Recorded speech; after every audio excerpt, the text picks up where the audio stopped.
Today I'm going to give you my top 5 tips for transitioning your kids to a healthier eating style, whether it be paleo, keto. The standard American diet, as we all know, is not the healthiest, and so I'm going to give you my top 5 tips so that you can transition your kids and have an easier time doing it. Tip number 1. Listen to them. Your kids know what they like and what they don't like. Everybody has different tastes. So what I did was I sat my kids down and had them write a list and go over it with them of their favorite dinners, their favorite breakfasts, their favorite desserts, and then I tried to morph those things the best I could so that they didn't have a lot of sugar, they didn't have a lot of carbs. Transitioning them slowly versus quickly kind of depends on your kid. You guys know your kids best. My son, who's 9, had a harder time transitioning because he remembers what things were like before we started eating this way. My daughter is 6, and this has kind of always been the way that she remembers eating, so it's just normal for her. But if you do decide to transition your kids, I say the sooner the better, because habits are formed quickly, and if they're 3 years old, 4 years old, and you're finding that they're picky already, it's going to be a lot harder to transition them when they're 9 and 10 years old and in school and have all of those habits formed already. Tip number 2. Make your boundaries clear. Kids are smart, and wavering on any rules or boundaries that you have will just set them up to be confused and frustrated. My kids know that if we attend a birthday party or family get-together or go on vacation, that they're more than welcome to enjoy new foods, to have birthday cake, to have a soda. I'll still bring keto foods along, but they're more than welcome to have birthday cake or a treat or something different that they haven't tried before. And ultimately, what you want to do is just set them up for healthy habits. At home, we don't have it on a regular basis, but once in a while when we go to those things, it's okay. So that's what I do, but if your family is different and you don't want them having anything at birthday parties, let your kids know that so that they know ahead of time. Let your kids know what your boundaries are. Tip number 3.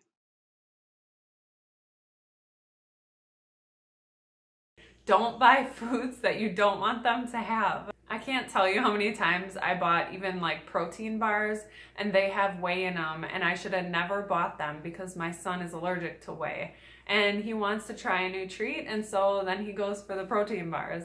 Instead of buying the foods that you don't want them to eat, find alternatives. Instead of buying chocolate chip cookies from the store, we just make our own sugar-free chocolate chip cookies and freeze them. So there's always an alternative. Tip number 4. You don't have to tell them everything. Sometimes what I do is I hide stuff inside their foods because I don't think that they'll eat certain things. And that's okay. Like, it can seriously be your little secret as long as they're getting the nutrients that they need. So what I do is for breakfast smoothies, I'll hide stuff like collagen peptides in there, which are good for protein, and they also have amino acids in them. Sometimes I'll add coconut oil or MCT oil to their smoothies for healthy fats that give them lots of energy in the morning. Spinach in lasagna. Lying or being dishonest with your kids. It's just making sure that they get the stuff that they need and you getting less resistance from them, because it can be exhausting changing all of this stuff. Tip number 5. Give yourself a break. There's a lot of information out there, and it was really overwhelming overhauling my own diet, let alone transitioning the kids. So give yourself a break. If they have something that you didn't want them to have, don't freak out. Tomorrow's a new day. All you can do is your best, and that's what's most important.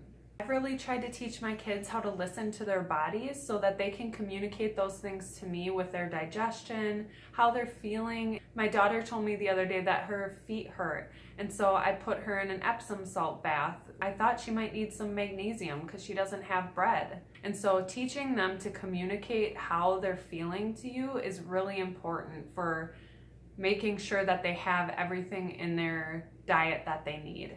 Don't give up, because sometimes it feels like it's you against the world, you against everybody, but it's just because our culture has gotten so used to the standard American diet, and educating yourself is super important when you're eating this way so that you're not going without nutrients that your body needs. There's a lot of keto treats coming out now, a lot of companies that are cashing in on this way of eating, and so you want to make sure that you want to eat whole foods because it's going to give you and your kids the most nutrients possible.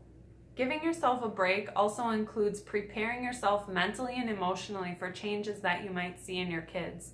I always recognize when my son is off track because his gut doesn't feel good. We went on vacation and he ended up throwing up because he had chocolate cake. So his body had gotten so used to eating well that when he didn't eat well, he overate and he made himself sick. Sometimes I will notice that if my son goes off track especially, he will fly off the handle faster at things that are just little. And you want to make sure that you're prepared mentally so that you're not snapping back at him. You realize where that is coming from and it doesn't escalate the situation. Bonus tip. I know I said 5 tips, but here's a bonus tip. Make it fun for your kids. Make sure that they get in the kitchen with you and prepare foods that they like and that you like, and play games with them with this. Do blindfolded taste tests and have them try new foods and have them smell stuff and get their hands dirty in the kitchen. We've played restaurant before where we prepare foods and then serve each other. The other thing you can do is change recipes that you used to have. My aunt always made a layered Jell-O at Christmas time, and I loved it. So what I did was I morphed that recipe. Instead of buying store-bought Jell-O, I use gelatin and I make my own Jell-O, and then I use a dairy-free creamer as the cream layer. And it's really good. Changing recipes is perfectly fine. It's not something I do all of the time, but for special occasions, I love doing that. My mom used to make peanut butter finger bars, and they're so good. And so what I did was I just subbed ingredients and tried to make something really similar, and it turned out really well. So don't be afraid to do that. If you guys are having a sweet tooth, it's much better to go and try to morph something than to just go to the store and buy a package of cookies and chips and all this other stuff that is really not gonna be good for you in the long run. With that is leading by example. You want to make sure that your kids see you eating well too. It's hard enough to do this alone than to see somebody else eating things that you really want in front of you. So make sure that if you're transitioning your kids, try to support them by doing this with them. I hope that this was helpful for you guys. I really enjoy doing these videos, and thanks so much for watching.